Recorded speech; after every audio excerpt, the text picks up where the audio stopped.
ആ കാലത്ത് ഒരു കൊച്ചു തിരുമേനി മലങ്കരയിൽ അങ്ങോളം ഇങ്ങോളം ഇങ്ങനെ വിശ്രമമില്ലാതെ അലയുന്നത് കണ്ട് പല ആളുകൾക്കും കുശുകുശുപ്പുണ്ടായി. എന്താണ് ഇതിൻ്റെ പിന്നിലെ ഉദ്ദേശം? ഈ ഓടി നടന്ന് നേടുന്നതൊക്കെ എവിടെയാണ്?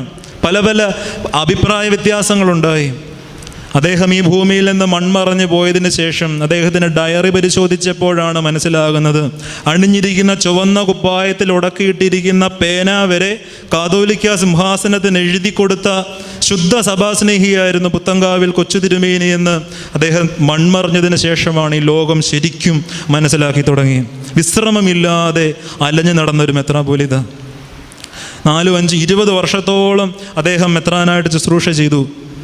അദ്ദേഹത്തിൻ്റെ തന്നെ ആത്മക്കുറിപ്പുകളിൽ പറയുന്നുണ്ട്, കുറേ വർഷങ്ങൾക്ക് ശേഷം ഒന്ന് വിശ്രമിക്കണമെന്ന് കരുതി തിരുമേനി ഒരു 2 മാസത്തേക്ക് ലീവിന് വേണ്ടി ശ്രമിച്ചതായിട്ട് പറയുന്നുണ്ട്. ഡോക്ടർ സാമുവേൽ ചന്ദനപ്പള്ളി അദ്ദേഹത്തിൻ്റെ ചരിത്ര രേഖയിൽ അതിനെപ്പറ്റി പറയുന്നുണ്ട്. അങ്ങോളം ഇങ്ങോളം ഇങ്ങനെ